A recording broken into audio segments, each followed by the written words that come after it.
Ini meneruskan kemarin busana muslimah ya. Ini meneruskan pembacaannya. Seorang maksudnya tak mau mematuhi perintah Allah, tak sudi memelihara apa yang diperintahkan Allah memeliharanya. Menyerongkan ini, mengajak wanita-wanita lain agar meniru perbuatannya, tapi ada juga yang mengartikannya seorang dan menyerongkan, yakni berlenggak-lenggok jalannya dengan menggoyang-goyangkan punuk mereka, pundak mereka. Sedang yang lain mengartikannya berjalan meniru tingkah laku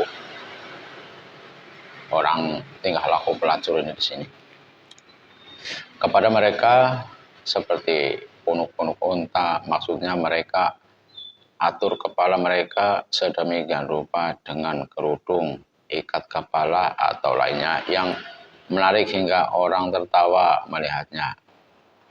Al-Buhut adalah unta urasan yang punuk yang tinggi, yakni suatu gambaran dari wanita yang mensasak rambut kepalanya tinggi-tinggi seperti yang kita lihat ini. Mengakhiri keterangannya, Asy-Syekhuni mengatakan bahwa hadis di atas ditulis oleh penyusunnya sebagai dasar pengharamannya atas pakaian wanita yang masih menampakkan warna maupun bentuk tubuh.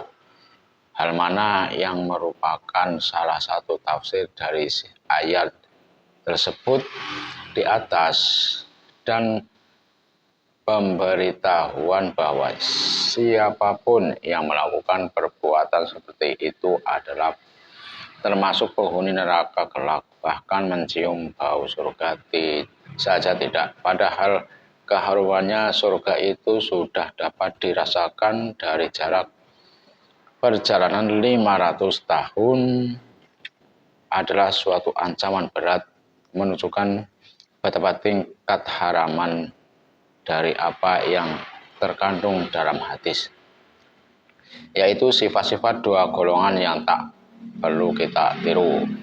Dari keterangan di atas dapatlah kita simpulkan bahwa pakaian wanita jilbab memenuhi sifat-sifat sebagai berikut.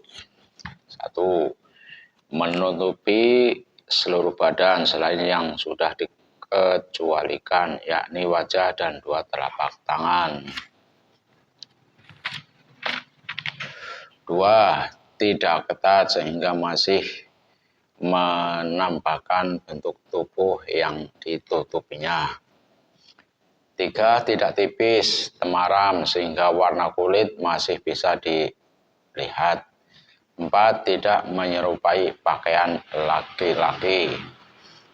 5. Tidak berwarna menyolok sehingga menarik perhatian orang. 6. Tidak menyerupai pakaian wanita kafir.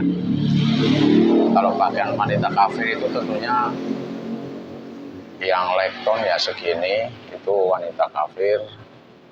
Terus kelihatan ya model kayak gitu. Dipakai bukan dengan maksud memamerkannya. Nah, kalau zaman sekarang dipakai itu baju baru, itu dipakai kebanyakan untuk dipamerkan. Hadis-hadis lain yang melandasi kesimpulan di atas masih banyak, di antaranya ialah hadis yang telah kita sebutkan di atas. Hadis-hadis berikut ini dari Usama bin Zaid radhiyallahu anhu, ia berkata, Rasulullah Shallallahu alaihi wasallam pernah memberikan kepadaku kain tebal dari Ubti dari Mesir. Kain itu telah beliau terima sebagai hadiah dari tahta Al-Kalabi, tapi kemudian saya berikan kepada pakaian untuk istriku. Maka tegur Rasulullah Shallallahu alaihi wasallam kepadaku, kenapa tidak kamu pakai saja kain Qutbi itu? Saya jawab, ya Rasulullah, kain itu telah saya berikan kepada istriku.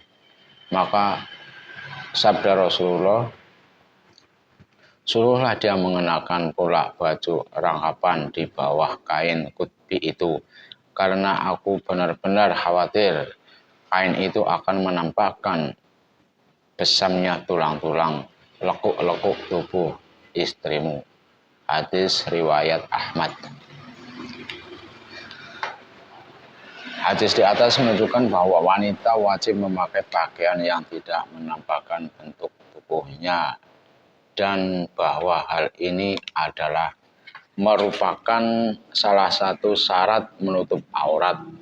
Dalam hadis itu Rasulullah menyuruh pakai kain rangkapan karena kain kutbi itu berupa baju tipis yang tidak menutupi, bahkan masih menampakkan warna kulit yang ditutupinya.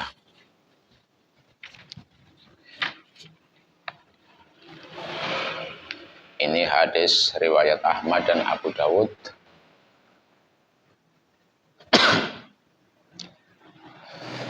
Dari Ummu Salamah radhiyallahu anha bahwa Rasulullah Shallallahu alaihi wasallam pernah menemui Ummu Salamah yang waktu itu sedang memperbaiki letak kudungnya. Maka sabda beliau, lipatlah sekali saja, jangan dua kali. Hadis Ahmad dan Abu Dawud. Istri Nabi mulai itu disuruhnya melipat kudungnya sekali saja, jangan dua kali. Maksudnya agar jangan menyerupai lipatan serban yang dipakai lelaki, karena menyerupai laki-laki adalah terlarang. Ini hadis dari riwayat Ahmad dan Abu Dawud, An-Nasai, artinya saja. Dan dari Abu Hurairah radhiyallahu anhu bahwa Nabi Shallallahu alaihi wasallam mengutuk laki-laki yang berpakaian seperti pakaian wanita dan wanita yang berpakaian seperti pakaian laki-laki.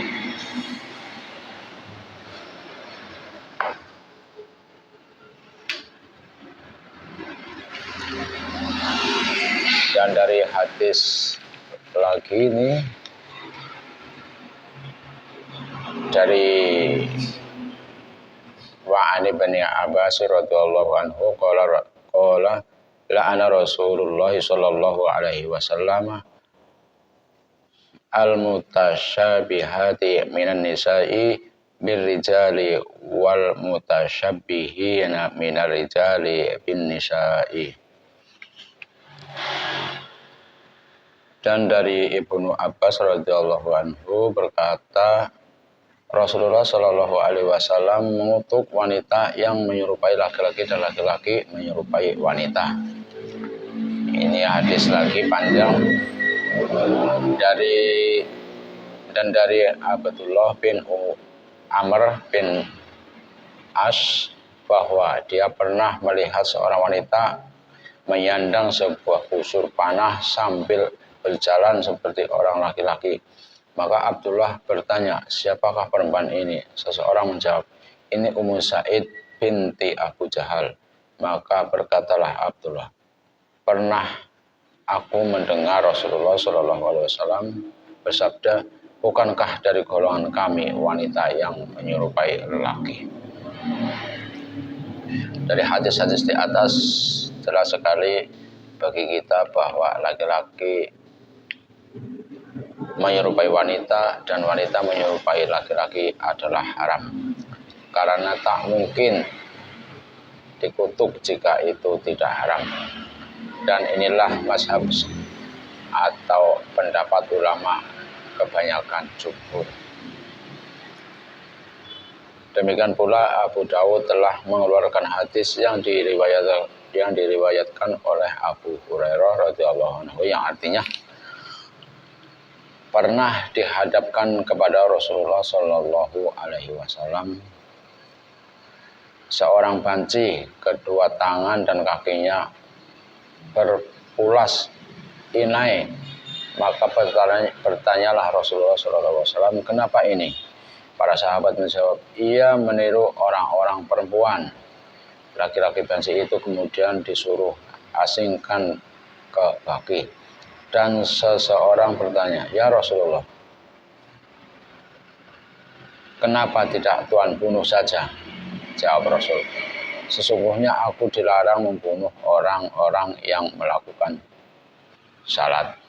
Bahkan Al-Baihaqi juga meriwayatkan bahwa Abu Bakar pernah mengusir seorang banci dan demikian pula Umar pernah melakukan hal yang sama. Begitu pula telah diriwayatkan secara otentik dari Rasulullah SAW bahwa mengenai wanita yang menyerupai laki-laki, beliau bersabda, akhrijuhunna min buyutikum. Usir mereka dari rumahmu.